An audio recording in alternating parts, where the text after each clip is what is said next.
ज्योति मौर्य और आलोक मौर्य के रिश्ते का फ्यूचर अब एक डायरी से डिसाइड होगा।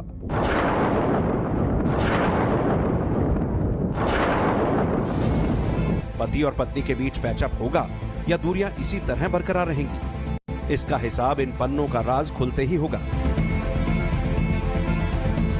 क्योंकि आलोक मौर्य ने पत्नी ज्योति मौर्य पर 2 गंभीर आरोप लगाए हैं। पहला, फर्जी तरीके से सरकारी नौकरी पाने का, दूसरा लाखों रुपए की घूसखोरी का। इस सिलसिले में एसडीएम ज्योति मौर्य ने लखनऊ के होमगार्ड विभाग में अपनी सफाई दी और मुख्य सचिव कार्यालय भी पहुंची।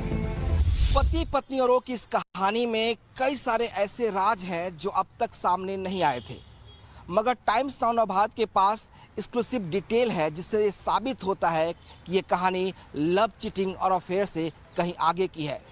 अपने पति आलोक मौर्य से बेवफाई का आरोप झेल रही एसडीएम ज्योति मौर्य के खिलाफ शासन ने जांच अपनी पूरी कर ली है। जल्द ही इस पूरे मामले पर फैसला आएगा, लेकिन टाइम्स नाउ भारत को ये जानकारी मिली है कि शासन में बैठे बहुत सारे अधिकारी ज्योति मौर्य से सहानुभूति रखते हैं। दावे के मुताबिक 100 पन्नों की डायरी के कुछ पेज आलोक मौर्य ने खुद मीडिया के सामने रखे और आरोप लगाया कि ज्योति मौर्य न सिर्फ उन्हें धोखा दे रही थी बल्कि सरकारी पद का भी दुरुपयोग कर रही थी।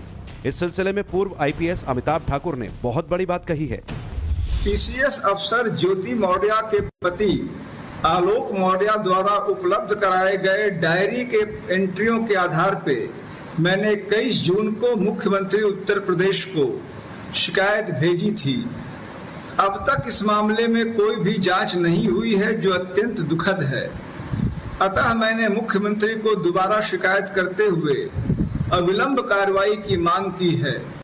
ज्योति मौर्य का ये राज कैसे सामने आया, कैसे डायरी में संगीन आरोप लगाए गए, ये आपको सब बताएंगे। मगर सबसे पहले बात उस फर्जीवाड़े के आरोप की जिसमें ज्योति पर सवाल हैं, तो आलोक मौर्य की 12 सालों तक की चुप्पी कटघरे में है।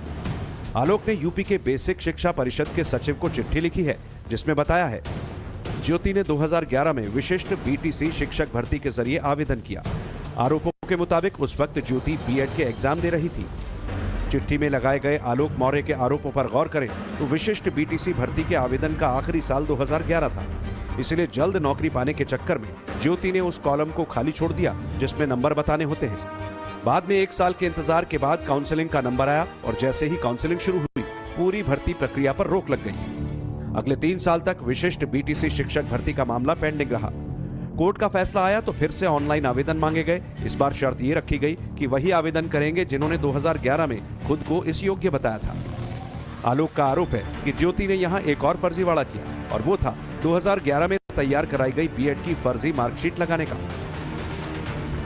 आरोपों के मुताबिक ज्योति को इलाहाबाद यूनिवर्सिटी से बीएड की जो मार्कशीट मिली उसमें पासिंग रेट 25 जून 2012 है, जबकि ज्योति ने जो मार्कशीट सरकारी टीचर बनने के लिए बनवाई उसमें पासिंग डेट जून 27, 2011 लिखी है।